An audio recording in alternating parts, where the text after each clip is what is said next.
नमस्कार दोस्तों। आज मैं आपको फिर एक नई कहानी के साथ, और ये कहानी कुछ ऐसी है कि अक्सर हम लोग क्या होता है, कोई निर्णय लेने से घबराते हैं।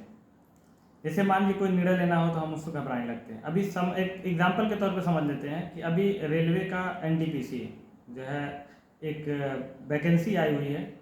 बहुत सारे लड़के ये सोच रहे होंगे कि मैं इस फॉर्म को भरूं तो मेरा एग्ज़ाम क्लियर हो पाएगा या नहीं हो पाएगा। चलो ठीक है, कुछ हम कर ही लेते हैं, कुछ फॉर्म भर लेते हैं।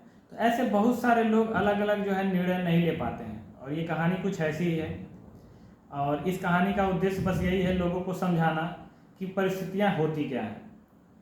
तो इस कहानी में एक व्यक्ति है, तो उसका एक बेटा था। वो अपने पिता से पूछता है, उस व्यक्ति से पूछता है कि पापा, मैंने बहुत लोगों से सुना है कि फला व्यक्ति महान थे, ये महान थे, वो महान थे, ऐसे हो गए, वैसे हो गए। तो आप हमको बताइए, आखिर महान शब्द का मतलब क्या होता है? किसको कहा जाएगा कि यह व्यक्ति जो है वो महान है? तो पिता ने सोचा, अच्छा ठीक है, मैं तुमको एक बताता हूँ कि महान कैसे है। तो उसने एक तरकीब निकाली और गया बाजार से 2 पौधे लेके आया, और उस बच्चे से कहा कि एक पौधा जो है घर के अंदर लगा दो और एक पौधा घर के बाहर लगा दो। तो वो बच्चा वैसा ही किया जैसा कहा उसके पिता ने कहा था। एक पौधा घर के अंदर, एक पौधा घर के बाहर लगा दिया, और अपने बेटे से पूछा, एक बात बताओ बेटा कि सबसे ज़्यादा सुरक्षित पौधा कौन सा है और सबसे ज़्यादा बेहतर तरीके से प्रगति कौन करेगा? तो उस लड़के ने कहा कि पिताजी, जो घर के अंदर वही सुरक्षित है, क्योंकि उसको न कोई भी जो है न बारिश झेलनी है, न हवा का झोंका झेलना है, तमाम तरह की चीज़। इसलिए घर का पौधा बहुत बेहतर तरीके से बढ़ेगा, बहुत बढ़िया से सुरक्षित रहेगा। तो उसके पिता ने कहा, ठीक है चलो, समय आएगा तो बता देगा समय कि कौन सा पौधा सही है, कौन सा पौधा सही नहीं है। लड़का चला गया 4 साल के लिए बाहर पढ़ने के लिए। जब 4 साल बाद वो लड़का घर पे आया तो उसने उसके पिता ने कहा, कैसा है कि जाओ देखो। जब घर में गया तो देखा घर में जो पौधा था वो अच्छा था, थोड़ा ठीक ठाक था।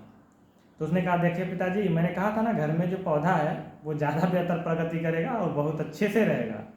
तो उसके पिता ने कहा, ठीक है, वो तो तुम देख लिए, अब बाहर वाले पौधे को जाके देखो। तो जब बाहर जाके देखता है तो पौधा लगभग उससे 50 गुना अधिक विकास कर चुका है, बड़ा हो चुका है, हर तरह से हो चुका है। तो आके उसने कहा कि पिताजी, मुझे समझ में नहीं आया, क्योंकि सेम डेट, एक ही डेट में मैंने उसको भी लगाया, एक ही डेट में उसको लगाया। ये सुरक्षित है, घर के अंदर है, सब कुछ है, वो घर के बाहर है। तो उसके पिता ने समझाया कि जो पौधा घर के अंदर है उसको ना बढ़िया से बारिश मिला, न धूप मिला, न आंधी तूफान झेला, यानी जितनी मुसीबतें हैं वो कुछ नहीं झेला। और जो बाहर है वो तमाम मुसीबतों को झेलते हुए अपने आप को उतना सक्षम बना लिया कि वो आज बड़ा हो गया। दोस्तों, जो महान लोग होते हैं, उसके पिता ने भी समझाया कि महान लोग वही होते हैं जो हर मुसीबतों का सामना करते हैं। ऐसा नहीं कि आप अगर आज असफल हो रहे हैं तो कल सफल नहीं होंगे, ज़रूर सफल होंगे। आप मेहनत करिए, प्रयास करिए। महान लोग ऐसे हुए हैं कि जिन्होंने अपनी पूरी ज़िंदगी में, मैं ऐसे बहुत सारे उदाहरण आपको बता सकता हूँ। अभी आप एक अब्राहम लिंकन, अमेरिका के राष्ट्रपति थे, उसने अपनी पूरी ज़िंदगी उन्होंने चुनाव लड़ा लेकिन कभी नहीं जीते, और 55 साल की उम्र में अमेरिका के राष्ट्रपति बने। ऐसे ही जो है एडिसन, थॉमस एल्वा एडिसन, जिन्होंने आविष्कार के कई सारे आविष्कार, कई हज़ार आविष्कार फेल हुए, लेकिन लास्ट में उन्होंने उनका आविष्कार सफल हुआ। दोस्तों, कोई भी निर्णय लेना हो तो आप घबराइए नहीं। निर्णय लेना तो एक मनुष्य, क्योंकि हमारे अंदर दिमाग है। कहते हैं कि मनुष्य में, जानवर में और देवदूत में बस इतना अंतर है कि जो है जानवर के पास दिमाग नहीं होता है, ठीक है, केवल ख्वाहिश होती है। इंसान के पास दिमाग और ख्वाहिश दोनों होता है, और देवदूत के पास केवल दिमाग होता है, ख्वाहिश नहीं होती है। तो हम किस चीज़ पे जाते हैं? अपने दिमाग को देखते हैं कि अपने ख्वाहिश को देखते हैं?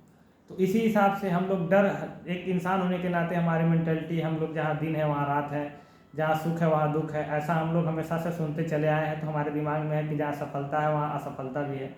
तो आप असफलता पर ध्यान न देके आप सफलता पर ध्यान दीजिए। लगातार प्रयास करिए, सही डायरेक्शन में प्रयास करिए, बेहतर मन से प्रयास करिए, और लगे रहिए, निरंतर जुड़ाव के साथ लगे रहिए। गारंटी के साथ आप सफल हो जाएंगे। बस एक चीज़ है कि कभी भी आप ट्रैक को छोड़िए नहीं। अगर कोई ट्रेन अपने जिस जगह से प्रस्थान की है वो दूसरी जगह तभी पहुंचेगी जब वो सही ट्रैक पे रहेगी। अगर दिल्ली जाने वाली ट्रेन को घुमा दिया जाए दूसरी जगह पे तो वो आज के डेट में जो मोबाइल है हम लोगों के पास, हम लोग कोई ऑनलाइन क्लास देखते हैं, तभी कोई ऐड आ गया तो हम लोग डाइवर्ट हो गए। व्हाट्सएप पे किसी फ्रेंड का मैसेज आ गया, उस पर डाइवर्ट हो गए। हम लोग अपने लक्ष्य से विचलित हो जाते हैं। तो बस दोस्तों, मेरे कहने का मतलब यही है कि हर तकलीफ़ों को झेलिए, क्योंकि ये सब एक तकलीफ़ें हैं। जब हम अपने दोस्त से चाहे तमाम तरह लोगों को लगता है कि यार वो बदल गया, आप एक बार सफल होकर देखिए, जो कहते थे आपको बदल गया ना, वही आपके पीछे जाएंगे। स्वामी विवेकानंद का एक कथन है, बहुत बेहतरीन कथन है। उन्होंने कहा कि जब आप किसी काम की शुरुआत करते हैं तो लोग आपको पागल समझते हैं और हर जगह मजाक बनाते हैं कि कहाँ कर पाएगा ऐसा, इसके पास क्षमता ही नहीं है। थोड़ा थोड़ा और आगे बढ़ेंगे, जब बीच में पहुंच जाएंगे तो वही लोग आपका विरोध करने लगेंगे कि यार इसको तो मैंने पहले कमिटमेंट कर दिया था, कर नहीं पाएगा, अगर कर लिया तो मेरी बेइज्जती होगी। लेकिन वो आदमी अगर लगातार प्रयासरत है और सफल हो जाता है तो वही व्यक्ति आगे कहते हैं मुझे पता था ये कर लेगा, मैं तो इसको बस यूं ही कह रहा था कि इसका मनोबल बढ़े। तो दोस्तों, जब सफलता आपको मिल जाएगी तो बहुत सारे लोग, और आप निर्णय लेने से मत घबराइए, निर्णय लीजिए, हर तकलीफ़ों का सामना करिए और बेहतर तरीके से रणनीति बना के करिए। और आशा करते हैं कि हमारे द्वारा जो चीज़ें बताई जाती हैं आपके काम की होंगी।